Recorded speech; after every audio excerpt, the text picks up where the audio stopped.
নমস্কার বন্ধুরা, আমি ডোনা রিগালিজ লাইভ কিচেন চ্যানেল নিয়ে তোমাদের সামনে এসেছি। আজ তো সানডে মানেই তো বাঙালিদের মাটন খাওয়ার দিন। আর এই শীতকালে গরম গরম মাটনের ঝোল যদি থাকে, সেই মাটনের ঝোল দিয়ে ভাত খেতে কোন বাঙালি পছন্দ করবে না? এরকম লোক কিন্তু খুঁজে পাওয়া যাবে না। আমাদের বাড়িতে তো সানডে মানেই কিন্তু মাটন। আর এই মাটনটা পাতলা ঝোলই হোক বা কষা হোক, সেটা কিন্তু দুর্দান্তই লাগে। আর আজকে আমি মাটনের সঙ্গে দিচ্ছি গোটা গোটা রসুন। এরকম গোটা গোটা রসুন দিয়ে মাটন খেতে দুর্দান্ত লাগে।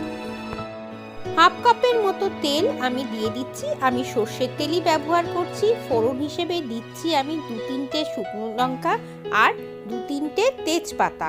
আর সঙ্গে তো অবশ্যই জিরে ফোড়ন কিন্তু দিতে হবে।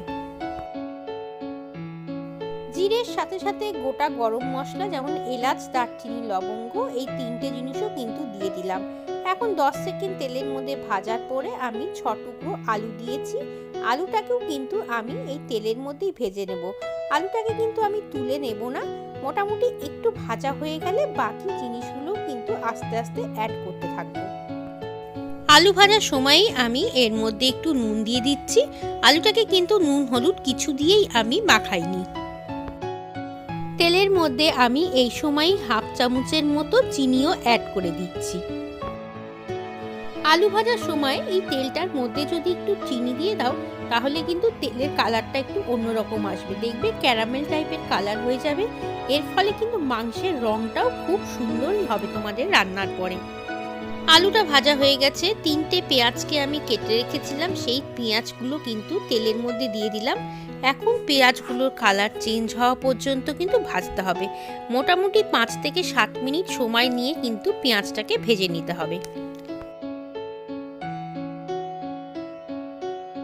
7 মিনিট হয়ে গেছে। এখন আমি এর মধ্যে আদা বাটা দিয়ে দিচ্ছি। মোটামুটি 1.5 চামচের মতো আদা বাটা দিচ্ছি আর 1 চামচের মতো রসুন বাটা দিচ্ছি।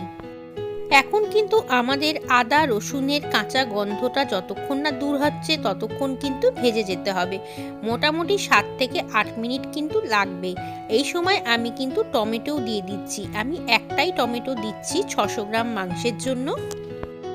মোটামুটি 7 থেকে 8 মিনিট ধরে কিন্তু ভাজার কাজটা করতে হবে। এখন আমি আরেকটু নুন দিয়ে দিচ্ছি। 1.5 টিস্পুনের মতো জিরে গুঁড়ো দিচ্ছি। 1 টিস্পুন ধনে গুঁড়ো দিচ্ছি। 1 টিস্পুনের মতো হলুদ গুঁড়ো দিয়ে দিচ্ছি।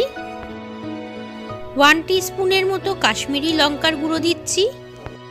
সমস্ত গুঁড়ো মশলা যেহেতু দিয়েছি, সেই জন্য তেলের মধ্যে কিন্তু আমি এটাকে একটু ভালো মতো নাড়াচাড়া করে নিই, না হলে মশলাটা কিন্তু পুড়ে যাবে। গুঁড়ো মশলার সঙ্গে কোনো জল দিইনি, সেই জন্য আমি কিন্তু এখন অল্প একটু জল অ্যাড করব। এই জলটা কিন্তু গরম জল হতে হবে।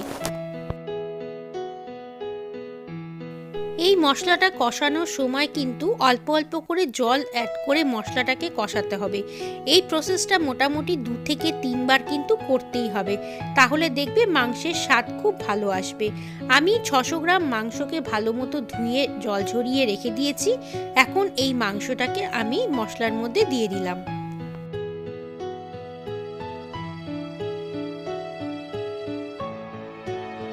মোটামুটি সব মশলা কিন্তু অ্যাড করা হয়ে গেছে। এখন মাংসটাকে খুব ভালো মতো কিন্তু কষিয়ে নিতে হবে। এই কষানোর কাজটা কিন্তু মোটামুটি 10 মিনিট ধরে করতে হবে। এই সময় আমি এর মধ্যে 4-5টা চেরা কাঁচা লঙ্কাও দিয়ে দিচ্ছি। ঝালের জন্য আমি কাঁচা লঙ্কাই ব্যবহার করি বেশিরভাগ, আর অল্প একটু ভাবছি গুঁড়ো লাল লঙ্কাও দেব। ঝাল লঙ্কার গুঁড়োটা কিন্তু আমি খুব কম পরিমাণেই ব্যবহার করলাম। চলো এখন আমরা সমস্ত মশলাগুলোকে ভালো মতো কষিয়ে নিই মাংসের সাথে। আলুগুলো কিন্তু তুলে নিইনি, আলুগুলোকেও কিন্তু মশলার সঙ্গে সমানভাবে কষিয়ে নেব জন্যই আলুগুলো রেখে দিয়েছি। মাংসটা কষানোর সময় আমি এর মধ্যে 4টে গোটা রসুন দিয়ে দিচ্ছি।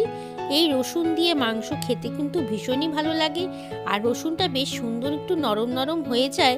আর দেখবে মুখে দিলেই কিন্তু রসুনটা চট করে বেরিয়ে আসে খোসার থেকে। মাংসটাকে যত কষাবে তত কিন্তু মাংসটার কালারটাও চেঞ্জ হয়ে যাবে। যখন দেখবে তেল ছাড়া ছাড়া হয়ে যাচ্ছে, তখনই বুঝতে হবে কিন্তু মাংসটা প্রায় কষে এসছে। এই সময় আমি এর মধ্যে একটু ভাজা মশলা দিয়ে দিচ্ছি। ভাজা মশলা দিলেও কিন্তু মাংসটা খুব ভালো লাগবে খেতে। আর এই ভাজা মশলার কিন্তু একটা নিজস্ব গন্ধ আছে। আমি তোমাদের ডেসক্রিপশন বক্সের মধ্যে লিখে দেব ভাজা মশলার জন্য আমি কি কি জিনিস ব্যবহার করছি। তোমরা কাইন্ডলি ডেসক্রিপশন বক্সটাকে একটু চেক করে নিলো, তাহলেই জানতে পারবে ভাজা মশলার মধ্যে কি কি আছে। দেখো কষা কিন্তু প্রায় হয়েই এসছে। আমি কিন্তু এটাকে প্রেসার কুকারে দিয়ে সেদ্ধ করব। তেল ছাড়া ছাড়া হয়ে গেছে। আলুগুলোকে তুলে রাখি, না হলে আলুগুলোকে আর খুঁজেই পাওয়া যাবে না।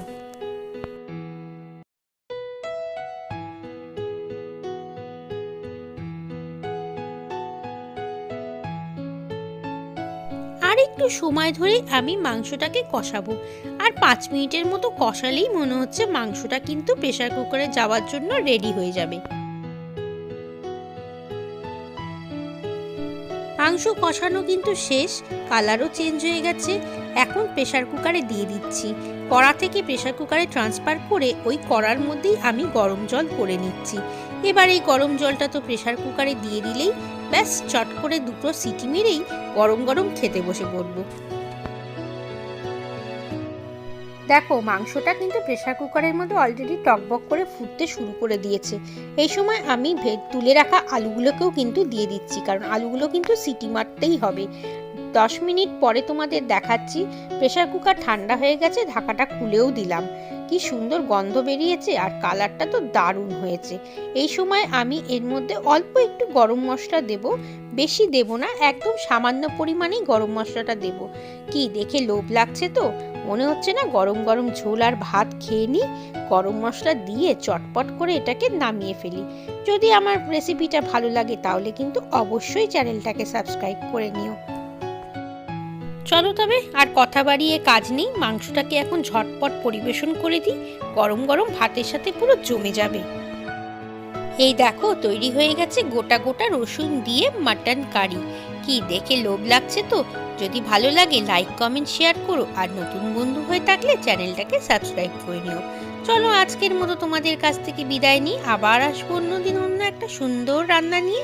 ততক্ষণ তোমরা সবাই ভালো থেকো এবং সবাইকে টাটা।